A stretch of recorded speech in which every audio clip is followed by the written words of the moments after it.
Olá! Bom, agora que fizemos uma primeira organização dos canais, vamos começar a nos concentrar no que queremos para a nossa imagem. Para isso, é bem importante termos uma referência, como foi falado no módulo 1.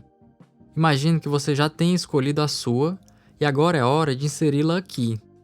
Vamos inserir tanto a nossa referência estética, que é essa da Sônia, já escolhida anteriormente, quanto a nossa referência de paleta de cores, que extraímos a partir dela. Vou criar uma pasta para elas, chamada Refs. Lembrando que o intuito de se escolher essas referências serve para ajudar a entender melhor onde queremos chegar e também para auxiliar a resolver detalhes que ainda não temos domínio pleno. Serve também para treinar a vista para absorver novas informações, já que quanto mais referências nós vemos, mais conseguimos captar delas. A ideia não é fazer uma cópia, mas usá-la como guia. E mais, a partir da referência escolhida, também conseguimos começar a pensar na nossa composição. E é exatamente o que faremos agora. Vamos então iniciar esse processo fazendo o ajuste da tela de pintura. Importante lembrar que essa etapa só é interessante ser feita depois de inserir todos os canais que foram gerados no SketchUp ou de algum outro programa de modelagem que você possa estar usando. Caso contrário, os canais não estarão exatamente na mesma posição. Você vai entender melhor logo mais. Bom, para editarmos o tamanho da nossa tela de pintura, apertamos o C no teclado ou clicamos nesse ícone aqui na barra lateral, ferramenta Corte. Isso ativará essas âncoras nas bordas.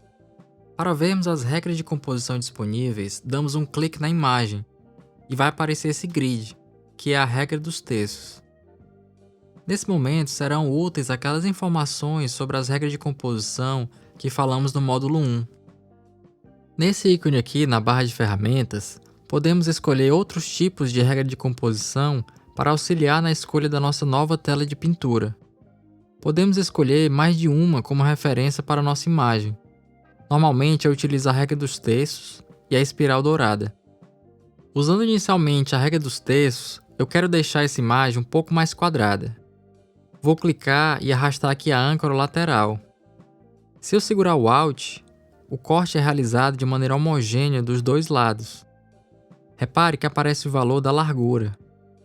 Antes era 3.000 pixels, e agora eu vou escolher um valor de 2.160 pixels, que é o dobro de 1.080 pixels, uma largura de resolução comumente utilizada. Outro caminho possível seria definir o tamanho da tela de pintura indo no menu superior, em Imagem, Tamanho da tela de pintura, e definindo o tamanho que queremos. Os dois caminhos geram o mesmo resultado. Eu vou me utilizar dessa segunda opção para definir o tamanho da minha tela de pintura. Vou inserir 2160 em largura e 1900 em altura, me certificando que a unidade de medida para ambas está em pixels.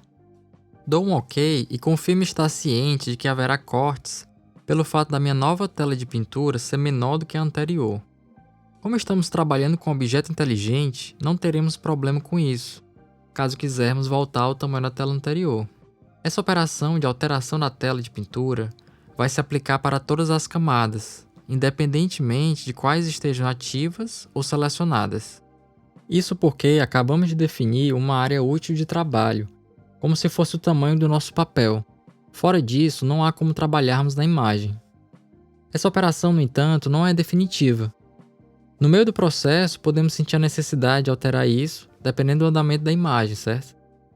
Vou mudar a posição das minhas referências para recolocá-las dentro da minha área de trabalho e vou ocultá-las. Para um último ajuste de posição de corte, vou novamente apertar o C, dar um clique na tela para ativar a regra dos textos e vou clicar e arrastar o desenho para alinhar uma das verticais ao canto da edificação e criar essa marcação da virada lateral dela. Também é importante atentar para a quantidade de céu que está aparecendo, para dar respiro à imagem.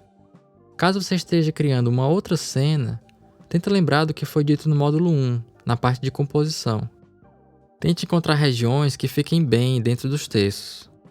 Beleza, agora que já temos nossa referência inserida e nossa área de trabalho definida, podemos pensar em uma composição inicial dos elementos dentro dela. Fazemos isso só como um guia também, é um croquis, apenas uma maneira de termos maior controle sobre a produção da imagem. Isso auxilia na criação da sua narrativa e da composição. Vou então criar uma camada vazia dentro daquele grupo de composição que já existe. Vou chamar de vegetação. Vou selecionar o pincel, definir uma espessura que seja visível, definir uma cor verde e pintar as regiões que desejo que tenham vegetação. Eu imagino a vegetação criando uma moldura lateral, reforçando o caminho central, e lá atrás, no plano de fundo. Aí o que costumo fazer é criar várias camadas, uma para cada conjunto de elementos que desejo inserir posteriormente. Repito o processo para a iluminação, imaginando de onde virá a luz e onde terá mais sombra. Para as texturas, imaginando onde aplicá-las. Para pessoas, pensando onde colocar e assim por diante. Quando tivermos tudo isso pronto, nós conseguimos ter uma primeira apreensão de como queremos desenvolver a nossa imagem, o que torna o restante do processo mais suave. De novo, essa composição não é definitiva. Você verá que em algum momento ela pode mudar um pouco. Quando tivermos finalizado esse croquis, teremos algo mais ou menos assim. Maravilha, estamos caminhando bem e a partir do próximo tópico vamos começar a adicionar novos elementos à nossa imagem. Até lá!